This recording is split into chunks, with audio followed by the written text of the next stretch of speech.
You're sitting in traffic, the light turns green, but the car in front of you doesn't move. Your heart starts to pound. Your grip tightens on the steering wheel. You honk, maybe mutter something under your breath. And just like that, in that one instant, you've handed your peace over to a complete stranger. One small moment, and your calm is gone. Now stop and think. Who's really in control here? The driver in front of you, or your own mind? This is where Stoicism begins. Over 2,000 years ago, philosophers like Epictetus, Seneca, and Marcus Aurelius asked the same question we face today. If we can control the world around us, can we at least control ourselves? Their answer was simple, but life-changing.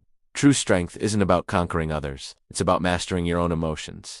In a world that tells us to just let it all out, Stoicism offers a different path. It doesn't say suppress your emotions, it says understand them, master them, and make them serve reason, not chaos. Let's start with anger, the emotion that burns the fastest and fades the slowest. The Roman Stoic Seneca called anger a brief madness. He wrote, "Anger, if not restrained, is frequently more hurtful to us than the injury that provokes it." Think about that. It's not the insult, the delay, or the disrespect that ruins our day. It's our reaction to it. To the Stoics, anger wasn't something to get rid of, but something to understand. Like fire, it could either warm you or destroy everything. Marcus Aurelius said, "You have power over your mind, not outside events. Realize this, and you will find strength." The Stoic mind sees every burst of emotion as a chance to train. When anger rises, they don't explode. They pause. They question the judgment behind it. Why am I angry? Is this something I can control? Because for a Stoic, emotion begins with a thought, and thoughts can always be examined. Epictetus knew this better than anyone. He was born a slave, beaten, and owned by another man. Yet history remembers him as one of the freest souls who ever lived. How? Because he learned that no one could control his mind unless he allowed them to. He taught, it's not things that upset us, but our views about them. When you can lose everything you own and still keep your inner peace.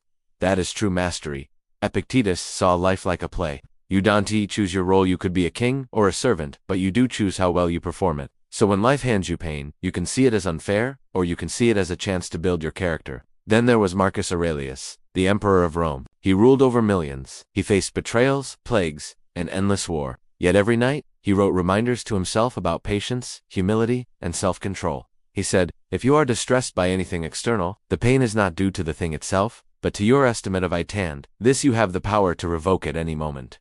He understood that emotion doesn't start with events, but with our interpretation of them. You can't control what other people do, but you can always control how you choose to see it.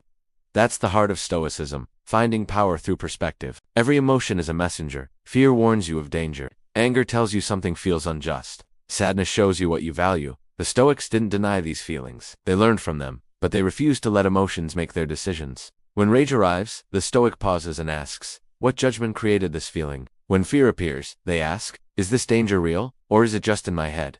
Seneca famously wrote, we suffer more often in imagination than in reality. How many nights have you lost sleep over something that never even happened? The Stoic method is simple. Separate what's in your control from what isn't. If it's in your control, act wisely. If it isn't, let it go. That one discipline can end half the stress we feel every day. Now, some people think Stoicism means being a robot, completely emotionless. That's totally wrong. Stoicism is not about feeling less, it's about acting better. It's about responding instead of reacting. Think of the ocean. The waves are your emotions, always moving, but deep beneath the surface, there's a stillness. That's your reason. The deeper part of you, when someone insults a Stoic, they don't just lash out. They pause and think, did that person's words truly harm me, or did I just expect something different from them? They learned to master their inner world. So how did they do it? Marcus Aurelius didn't just wake up one day perfectly calm. He trained for it daily, through journaling and reflection. Every night, he wrote to himself, not for an audience, but for clarity. He examined his own anger, fear, and pride, and corrected them with wisdom. This practice is the core of Stoic training. You can do it too. Keep a journal, write down the moments when your emotions got the best of you. Then ask yourself, what belief caused that reaction? What could I have done differently? Over time, your awareness gets sharper, and those emotional storms start to lose their grip. Another powerful Stoic exercise was called premeditatio malorum, the premeditation of misfortunes. Each morning they would imagine the challenges they might face, delays, rude people, even loss. So when these things actually happened, they were ready.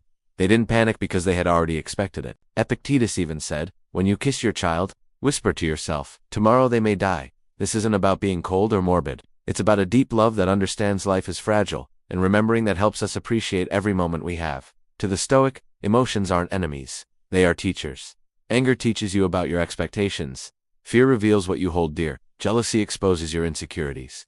grief shows how deeply you can love. The goal is to listen to these teachers without becoming their slave. When anger comes, the Stoic asks, what story am I telling myself? When fear arrives, they ask, what outcome am I trying to resist?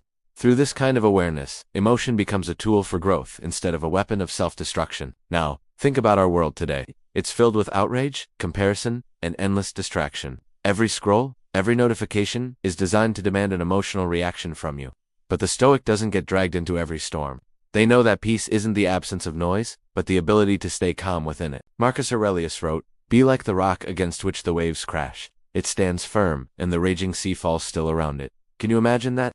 A calm so deep that chaos itself loses its power over you. That is Stoic peace. It's not built on comfort, but on clarity. You don't control what other people say, only your interpretation. You don't control life's events, only your response. And when you truly realize this, the world stops controlling you.